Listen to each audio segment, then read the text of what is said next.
Good afternoon, and welcome to the WorkKeys webcast. We have just a few reminders today. The slides will advance automatically throughout the presentation. Should you need technical assistance, click on the Help button. You are encouraged to submit a question at any time during today's presentation by typing in the Ask a Question tab and clicking Submit. In order to stay within our time, we will not be able to answer all questions individually, but all questions will be reviewed to provide future guidance. If your screen freezes or the slides do not appear to be advancing as they should, please try exiting and restarting the session, as it may be an issue with your connectivity. I will now turn the call over to Jim Wright, Director for the Office of Curriculum and Assessment at the Ohio Department of Education. Please go ahead, Jim. Thank you, and welcome this afternoon. I'd like to welcome you to this webinar on the WorkKeys. With me today in the room, we have Emily Pashas and Leah Homstutz from the Office of Career Technical Education, and from the Office of Career Curriculum and Assessment with me is Sarah Wilson, who is leading the work and graduation requirements. Today we just want to go through how the implementation for the WorkKeys will start this year as we're starting this new program. And I'm going to turn it over to Emily Pashas to go through the webinar with you, and then we will all respond to questions as we have time. Thank you. Emily. Thanks, Jim. In 2014, state law tasked the State Board of Education with selecting a nationally recognized job skills assessment and establishing the minimum score that a student must attain on the assessment in order to demonstrate a student's workforce readiness and employability. WorkKeys was selected as the test to be offered to high school students across Ohio. Starting in the fall of 2016, districts will have the opportunity to offer WorkKeys in their schools. The state of Ohio will reimburse districts for those who take the WorkKeys test, starting with the class of 2018. The Department of Education will pay for one WorkKeys test per student during his or her high school career. This test, in conjunction with earning an industry credential, may be used as an option to satisfy the testing requirements for graduation. As a refresher, students have 3 pathways they can take to qualify for a high school diploma. In conjunction with completing their course requirements, students may qualify for graduation by earning at least 18 points on state tests, by choosing to earn an industry-recognized credential and earn a workforce readiness score on the WorkKeys test, or students can qualify for graduation by earning a remediation-free score on the ACT or SAT. During today's webcast, we'll be focusing on the second pathway, in which students earn an approved industry credential and a workforce readiness score on WorkKeys. In order to qualify for a diploma under the credential pathway, a student needs to do 2 things. They need to earn a state-approved industry-recognized credential or group of credentials worth 12 credential points, as well as earn a minimum score of 13 on the WorkKeys test. This pathway gives students a great value for their time in high school. In addition to their academics, they walk out the door with a skill that they can use to get a job or build on while they're in college. They can also use the skill they've learned to earn money to pay for future education. Students can choose credentials from 13 different career fields and can choose credentials that match their career aspirations. A full list of approved credentials can be found on the Ohio Department of Education website by searching Industry Credentials in the search box. Each approved credential is assigned a point value based on how the credential is used by business and industry. Students must earn 12 credential points to qualify for graduation. They can do this by earning 1 credential worth all 12 points, or building a bundle of smaller credentials that add up to the required 12 points.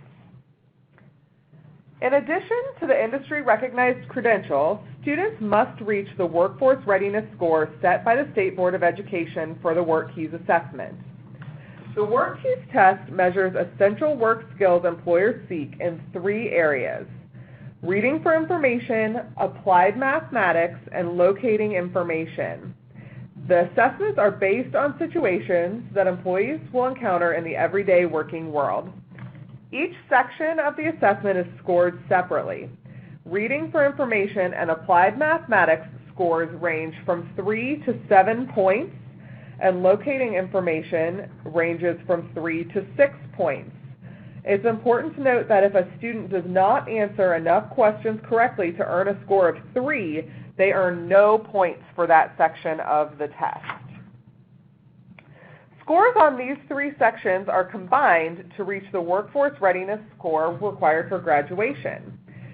Students in the class of 2018 and 2019 must earn a score of 13 points across the 3 sections of the assessment. The class of 2020 and beyond must earn a score of 14 or higher on the combined sections of the assessment. Students also must earn at least 3 points on each of the 3 sections of the test. In order for students in your district or school to have access to WorkKeys as required in state law, districts must participate in the registration process.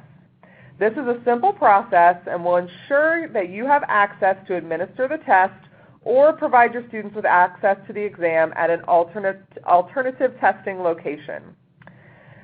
Some have used WorkKeys locally for some time to assess the workforce readiness of their secondary or adult learners.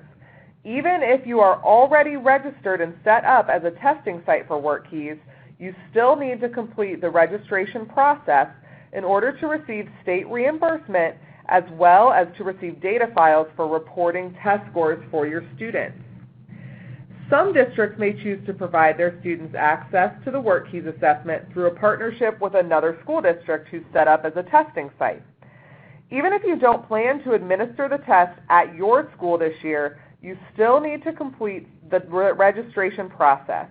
Again, data files and state reimbursement processes are based on participation in the registration process. The window to complete the registration process will be open from September 1st until September 30th. It's important that districts participate in this process while this window is open. After September 30th, the process by which schools can sign up becomes more complicated and may limit your students' access to the assessment during the fall of 2016. The form that you'll fill out during the September window is quite simple. There are 3 components to the form that you'll fill out. First, you'll select your city and high school code. You'll provide the test coordinator's name, email, and phone number. And you'll indicate online testing and paper accommodations if applicable in your district. Then you'll simply press submit after completing each of these components of the survey. The district test coordinator will then be the point of contact for the test vendor. Following the completion of the form, the district test coordinator or testing point of contact for your school will be contacted by the vendor this fall to begin the site establishment and test registration process. On September 1st, a link to the online form will be sent out to district superintendents or the highest level school administrator. Please respond and complete the form by September 30th. Once this form is submitted, all students in your district will have access to the WorkKeys test and the industry credential and workforce readiness pathway to graduation. Again, you may choose to administer the test within your school or at an alternative testing location, but you must complete the registration form in order for your students to have access regardless of their testing location. If registration is not complete by September 30th, WorkKeys will require districts to submit comprehensive data files to the department to get registered for the assessment. To avoid this time and hassle, please submit this data by September 30th.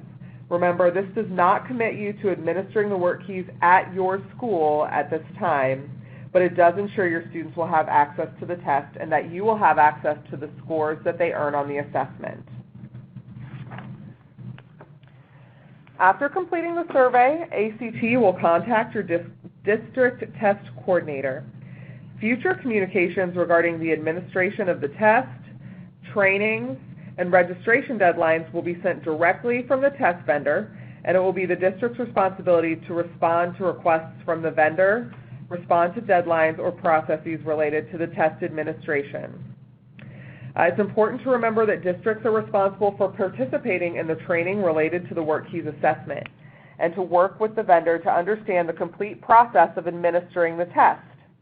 These trainings will help you understand the guidelines for administering WorkKeys and help ensure that you have a successful administration of the assessment. Leading up to the webcast, we've had a number of questions come in regarding the WorkKeys test.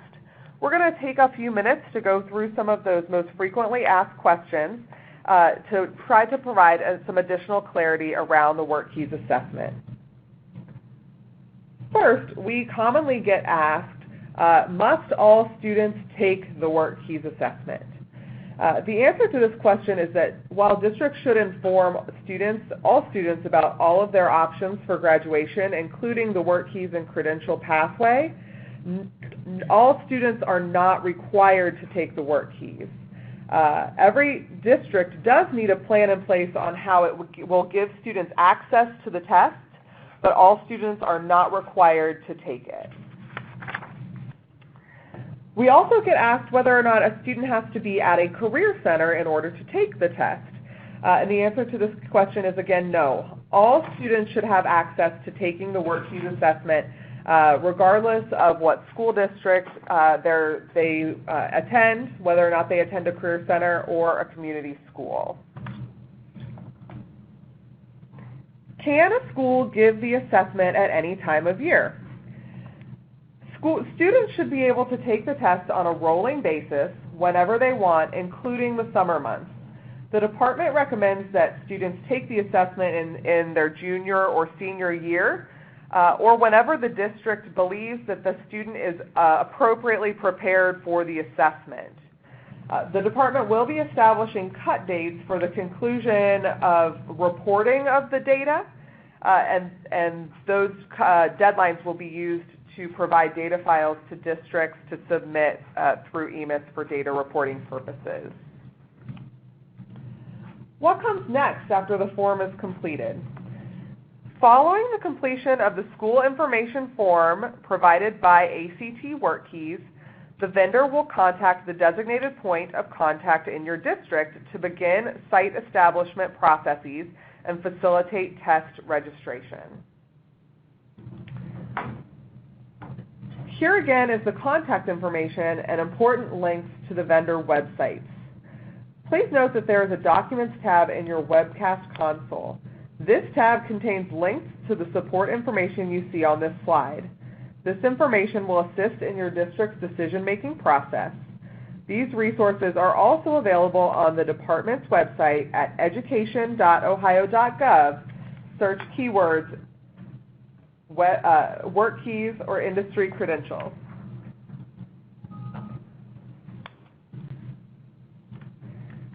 Excellent. Emily, thank you very much for your time this afternoon and your presentation. We appreciate you going through those questions with us and all the information on WorkKeys.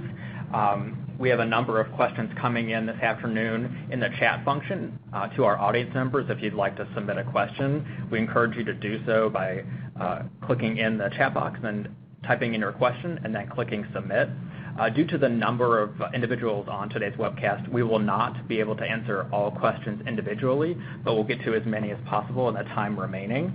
To start us off, Emily, we had a question regarding the earlier slide about the graduation options. And the option you're talking about today is the industry-approved credential and a work readiness score on WorkKeys, correct? It's not an and/or, it's an and. Correct. That is an and. Students need to attain both the industry-recognized credential and the workforce readiness score on the WorkKeys assessment. Thank you. Now, you mentioned that an email is going out. Is that the one way for school district leaders to register, or how can they get that registration to sign up their district for WorkKeys? So at this point, the September 1st communication that will be going out to all districts will contain the link to then proceed with the registration form from the ACT vendor. Okay, and that's coming from the ACT vendor. The link. The link. Okay, excellent. Now, what is the window for administering the test itself? The test can be administered to students on a rolling basis. Students can take that assessment whenever they decide that they're ready to take that in conjunction with their school or district. Again, we will set cut dates in terms of when a student needs to be administered the test in order to be included in the data files you'll get back from ACT, who is the vendor for WorkKeys. Yeah, and for this year, as we're getting it started, as we're getting people registered and so forth, the test will be available in February for the second half of this school year. So, but once there is not, unlike the other state tests, there is not a strict testing window. Is this option for graduation available to all students, or must a student be in a career tech education program in order to graduate with the industry credential and the passing score on WorkKeys? This pathway is available to all students regardless of whether or not they're participating in a career technical education program. Students may pursue industry-recognized credentials outside of a career tech program and take the WorkKeys test and qualify for graduation even if they're not participating in career tech. It's also important to note that students do not have to be pursuing this graduation pathway to take the WorkKeys assessment. All students may take the WorkKeys assessment even if they're not choosing to use this pathway for their graduation purposes. In terms of the registration process, even if the district does not anticipate testing anyone, should they still complete the registration process? Yes, all school districts should complete the registration process regardless of whether or not you anticipate that your students will take advantage of the assessment. It's important that students have access to this particular option and that your district has a plan in place to ensure that students have access should they want to take the test. The first step in that is ensuring that you are registered via the link that will be open from September 1st to September 30th. Thank you, Emily. And to clarify, and we had a question come in as you're giving the answer in a previous question, but I think it's important to go over this one again. When you say all students should have an opportunity to take the test, does this refer to all the students who choose this graduation pathway or all students in the district? All students, should they want to take the WorkKeys assessment, may take the WorkKeys assessment, even if they're choosing to use one of the other graduation pathways to qualify for their diploma. For example, a student may earn a remediation-free score on the ACT or SAT and be choosing to use that as their graduation requirement fulfillment. But should that student decide that they want to take WorkKeys as well, they are more than welcome to take that assessment, and the state will reimburse for students who take the WorkKeys assessment one time, regardless of whether or not they use that test for their graduation purposes. Thank you. If a district already administers WorkKeys to adult education students, does the district now have to submit this September registration document? Yes. Even folks who are already administering WorkKeys either locally for their secondary students or in adult education programs, you still need to submit the web form that will be available in September. Again, this registers you for the state administration of this test and ensures that you're included in the reimbursement processes as well as are prepared to receive data files from the vendor sharing your students' test results. Thank you. Is this WorkKeys test the same no matter which industry credential the student chooses to focus on? Yes, the assessment is the same and the required score is the same regardless of the student's industry credential that they are pursuing. Is it possible for a student to retake a portion of the test and the portion that they did not earn 3 points? Yes. Students are welcome to retake all or part of the assessment at any time to meet the required score for WorkKeys. However, it's important to note that the state reimbursement processes, the state reimbursement will only be for one complete assessment, so additional retakes of the assessment would be at the cost of the student. So you answered the next question, Emily. So to confirm, who should pay for the test if a student chooses to retake one part or the complete WorkKeys test? The state will pay for students to take the test one time. If a student chooses to retake the test, the retake should be funded either by the district or the student. Okay. Is there an advantage for students who choose to take the WorkKeys assessment even if they end up choosing another pathway for graduation? The WorkKeys assessment certainly gives students valuable information about where they stand in terms of workforce readiness. It's also quite a different assessment than the ACT or SAT. It therefore provides some different types of feedback for students. There are a number of businesses around the state and around the country that do recognize WorkKeys scores and in fact administer the WorkKeys assessment to all of their employees and or new hires. So students may be able to, they can list those scores on their resume, and depending on who they are applying to, those scores may be valuable for students in terms of getting or obtaining a job. Thank you, Emily. If a student is getting vocational preparation at another school, does the home district or the educational site at which they're getting that prep do the registration for WorkKeys? Or is it both? So each school district needs to have a plan in place for their students that are accountable to their particular district to have access to the assessment. Locally, school districts can work with partner districts, whether it be a career center or other schools or districts that their students may be attending for career tech, to decide who will administer the assessment to the student. Ultimately, data files with the student assessment scores should go back to both the location where students are assessed as well as the student's home district.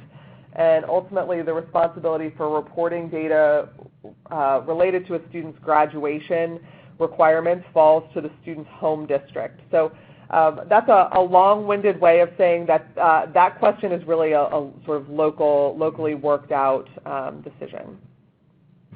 Great. And it looks like we still have time for a few more questions before we wrap up this afternoon. But I think you may have touched upon this, but this is another one regarding, this is for career tech planning districts. Mm-hmm. Now, could they be a lead to administer the WorkKeys test for their member districts? So each school district needs to decide for themselves how they want to provide access to their particular students. I certainly expect that in some places the lead district in the career tech planning district, if that be a joint vocational school district or another traditional school district, could and will provide leadership in helping districts administer the assessment. However, it's important to note that each school district needs to register for the WorkKeys and decide for themselves how they are planning to make sure that their students have access and what works best for their students, whether that be administering it locally within their home schools or if that be partnering with another school or district locally to ensure that students have access to that test. Each school district still needs to register for the WorkKeys assessment in September, regardless of whether or not they're planning to provide that test through their school or through another partner. Great. Emily, before we move to closing comments, we did have a request. If you could touch upon, and I can put up the slide up, the scores that must be earned and how those differentiate in the years to come for graduating classes? Sure. Students in the class of 2018 and the graduating class of 2019 are required to earn a score of 13 combined points across the 3 sections of the test. Students in the class of 2020 and beyond are required to earn a combined score of 14 across the sections of the test. And in each test section, a student must earn at least 3 points. So an example would be if a student earned a 6 and on the reading test and a 6 on the reading test and a 6 on the math test, or a 7 on the math test, they would have hit that 13, but they still need to also earn 3 points in the locating information test in order to qualify for graduation. They must hit 3 in each section of the test, and they must combine in 18 and 19 to a score of 13, or combine to a score of 14 after 2019. Emily, thank you so much for your time this afternoon. Jim, thanks to you. Do you have any closing comments before we conclude today's session? I would just encourage folks to mark their calendar to register to get set to administer the WorkKeys. I'd also, if you're looking for further information, please go to the Ohio Department of Education website and you can search keyword WorkKeys. You can also feel free to email questions about the WorkKeys assessment to the email address you see on your screen, gradrequirements@education.ohio.gov. Thanks to everyone for joining us during this afternoon's webcast. We appreciate your participation. This concludes our session. Thank you, ladies and gentlemen. This concludes today's webcast. To ensure that we continue to provide quality webcasts, please take the time to fill out the survey that is currently on your screen about today's session. We appreciate your feedback.